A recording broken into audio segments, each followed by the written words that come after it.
avec 2 présidents décédés et plusieurs tentatives supplémentaires, bien que non létales, visant la vie du commandant en chef, le Secret Service américain ne possède pas le meilleur des dossiers en ce qui concerne l'exécution de ses fonctions principales.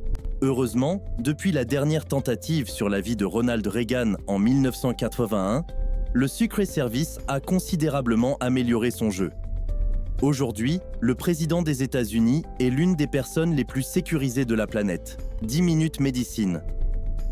Seul un petit groupe d'agents du Secret Service minutieusement formés peut gérer une situation où le président a été touché par balle. Ils font partie de la division de protection présidentielle et ont pour tâche simple de garder le président en vie pendant qu'il reçoit des soins médicaux professionnels. Facile, non ? Eh bien, ce n'est pas uniquement du massage cardiaque et des pansements. Ces personnes sont des médecins professionnels formés qui peuvent effectuer des opérations à petite échelle tout en se précipitant vers l'hôpital à 160 km/h. Mais ce n'est certainement pas tout en ce qui concerne la médecine des 10 minutes. Il existe des protocoles assez fous pour s'assurer que le président survivra à toute tentative contre sa vie. Par exemple, en déplacement, le PPD sait exactement à quelle distance se trouve l'établissement médical le plus proche. Généralement, l'itinéraire est choisi de sorte qu'il y ait un hôpital à moins de 10 minutes en tout temps. Ensuite, ils envoient un agent à chaque établissement afin qu'il puisse se familiariser avec tous les médecins, infirmières et tout autre personnel. Le PPD est également chargé de transporter des banques de sang scellées dans un récipient spécial dans la voiture du président. Avec de telles mesures de sécurité, vous devez être fou pour penser que n'importe quel président peut manger de la nourriture sans qu'elle ne soit vérifiée au préalable. Food testing.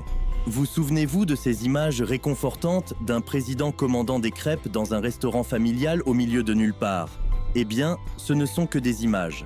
Le président les commande et les paie probablement, mais malheureusement, il n'est pas autorisé à les manger. Le Secret Service prend généralement très au sérieux l'empoisonnement du président et dispose de protocoles assez fous en ce qui concerne la nourriture du président. Le commandant en chef ne met rien dans sa bouche qui n'ait été préparé devant un agent. Les agents suivent l'ensemble du processus, non seulement à la Maison-Blanche, mais aussi dans les restaurants privés. Ainsi, l'idée que le président entre dans un restaurant et commande des crêpes est tout simplement absurde. La nourriture du président n'est pas surveillée uniquement lorsqu'il dîne lors d'un dîner officiel, lors d'une réception chez un allié de confiance.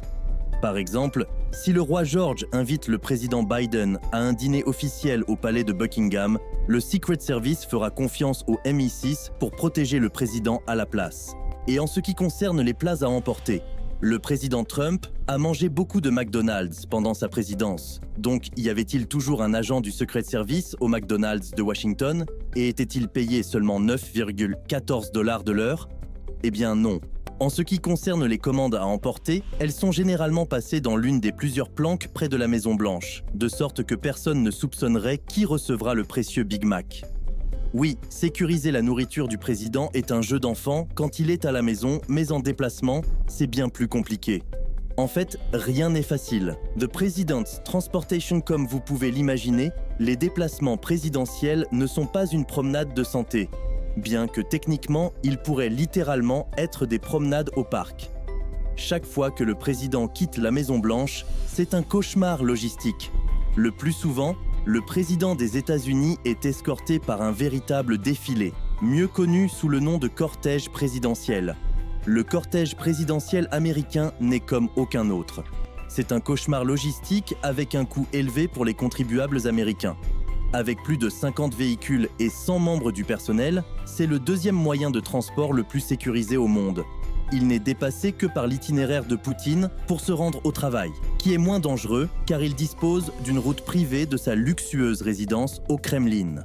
Et comme de tels comportements extravagants avec le pouvoir ne sont pas très bien vus ici aux États-Unis, Biden doit emprunter les routes publiques comme un simple citoyen.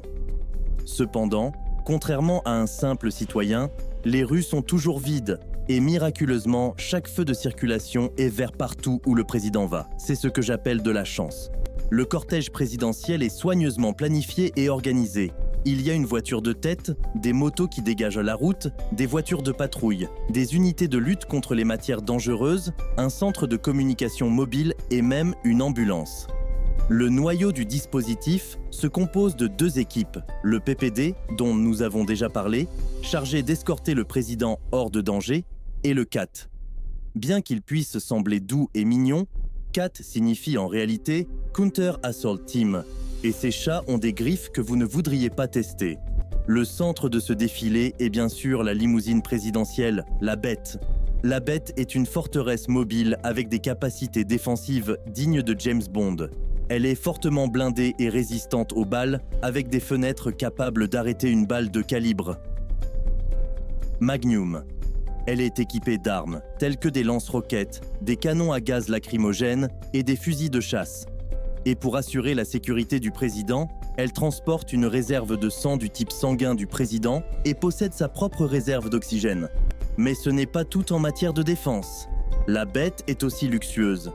C'est comme un bureau ovale mobile où le président peut discuter de politique, de transactions et bavarder à propos de ses collègues du monde entier. Ce n'est pas votre limousine de fête typique avec des lumières sophistiquées et un bar, mais c'est certainement une balade unique et confortable. Toutes ces mesures de sécurité et de luxe ont bien sûr un coût. Les contribuables américains paient la coquette somme de 2 614 $ par minute, pendant laquelle le président est sur la route. Trip planning. Tout le processus de voyage à l'étranger ne consiste pas à lancer une fléchette sur une carte et à choisir où aller. Tous les voyages présidentiels sont planifiés bien à l'avance. 1 mois avant la visite, l'équipe avancée du Secret Service se rend sur place et commence son minutieux travail de sécurité. Cela implique de contacter les responsables locaux et la police, de mener des recherches, de planifier des itinéraires de secours et des itinéraires d'urgence vers les hôpitaux, et littéralement de ne laisser aucune pierre non retournée en chemin. Les agents sont dispersés dans les hôpitaux le long du chemin pour vérifier le personnel médical et se familiariser avec eux. Ainsi, en cas d'urgence, ils ne feront pas confiance à un médecin qui vient tout juste de commencer il y a quelques jours. De plus, le choix d'un hôtel fait également partie des tâches de l'équipe avancée. Contrairement à d'autres dirigeants mondiaux, le luxe n'est pas le facteur le plus important lors du choix d'un lieu de séjour. L'emplacement de l'hôtel, la sécurité et la position stratégique sont bien plus importants. Cependant, ne vous attendez pas à voir Biden dans une auberge de jeunesse de sitôt, peut-être s'il s'écarte lors de l'un de ces épisodes de démence. Une fois choisi, l'étage est scellé et des agents secrets y sont postés pour surveiller tout comportement répréhensible. Pendant ce temps, l'ensemble du personnel fait l'objet d'une vérification approfondie des antécédents et si certains employés ont un passé problématique, on leur demande de rester chez eux pendant la visite du président. Du côté positif, le gouvernement les paie pour leurs congés, c'est donc comme des vacances payées. Pendant le séjour du président, le Secret Service prend en charge tout l'étage de la chambre du président, ainsi que celui au-dessus et en dessous. Ils prennent même en charge au moins un ascenseur entièrement pour le président et embauchent même un spécialiste de la maintenance en attente si l'ascenseur tombe en panne soudainement. Les voyages aériens. Voyager entre les villes dans un cortège motorisé peut être gênant, surtout pour les citoyens ordinaires sur les autoroutes, car le cortège les pousse de côté pour que la limousine présidentielle puisse passer. C'est ainsi que l'on perd des voix.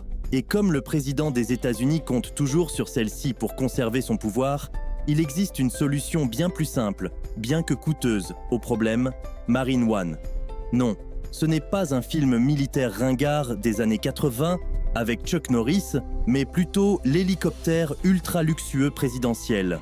La flotte de Marine One se compose d'hélicoptères spécialement modifiés qui assurent un transport sécurisé et efficace pour le président, à la fois à Washington DC et lors de déplacements vers diverses destinations aux États-Unis et à l'étranger.